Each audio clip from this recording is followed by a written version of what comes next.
ఒకటి దగ్గర తగ్గడం వల్ల నేను 2 ఏళ్ళు ఎక్కువ బతికేది లేదు. 10 మందికి ఎదురు తిరగడం వల్ల నేను 2 ఏళ్ల ముందరే చచ్చిపోయేది లేదు.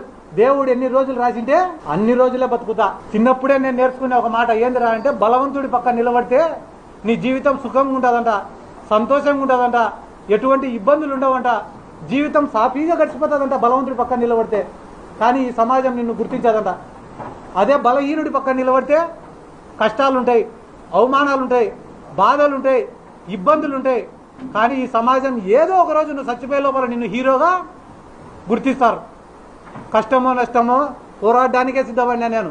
అమ్ముడు పోయేటోళ్ళు ప్రతి దాంట్లో ఉండొచ్చు, మీడియాలో ఉండొచ్చు, పోలీసులలో ఉండొచ్చు, పొలిటికల్ లీడర్లలో ఉండొచ్చు, అన్ని దాంట్లో అమ్ముడుపోయే వాళ్ళు ఉండొచ్చు. కానీ నిజాయితీగా బతికేటోళ్ళు కూడా ప్రతి దాంట్లో ఉంటారు, మీడియాలో కానీ, పోలీసులలో కానీ, రాజకీయ నాయకులలో కానీ, జీవితంలో కానీ.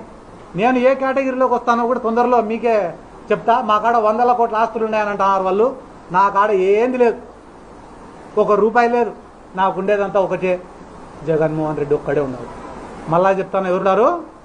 జగన్మోహన్ రెడ్డి ఒక్కడే ఉన్నాడు. వీళ్ళ బాధితులందరినీ కూడా జగన్మోహన్ రెడ్డి గారి దగ్గరికి నేను 100కి 100% నేను తీసుకొని పోతా. నేను జగన్ సార్ దగ్గర మాట తీసుకుంటా. ఎందుకు మాట తీసుకుంటా అంటానా అంటే, వీళ్ళు చెప్తానే మాట ఏమో తెలుసా, బయటికి మా పార్టీని గొడ్డలి పార్టీ అంటున్నారు, విమర్శిస్తున్నారు.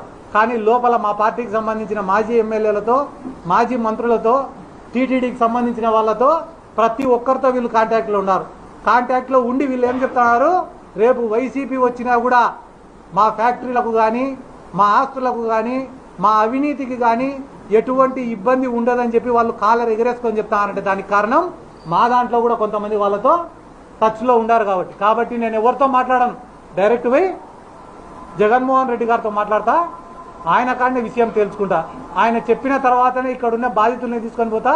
ఈ మొత్తం అంశాలపైన నాకు చాలా ఇచ్చినారు, 2 డాక్యుమెంట్లు ఇచ్చినారు, పుస్తకాలు ఇచ్చినారు.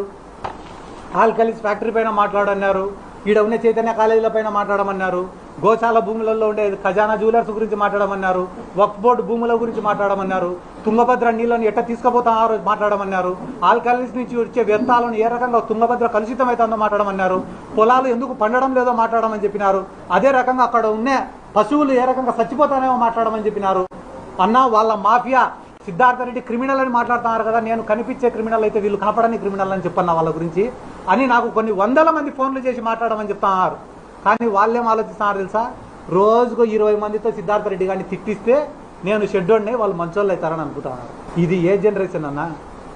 మీ దెబ్బకు భయపడి ఎవరు మాట్లాడడం లేదేమో బయట, కానీ మీకున్న పెద్దరికాన్ని మొత్తం మీరు గడిచిన వారం రోజుల్లో పోగొట్టుకున్నారని కూడా ఈ సందర్భంగా తెలియజేసుకుంటూ, ఈరోజు ఆహ్వానించిన వెంటనే ఇక్కడికి వచ్చిన విలేకరుల సోదరులకు అందరికీ కూడా నా ప్రత్యేక ధన్యవాదాలు తెలుపుతూ సెలవు.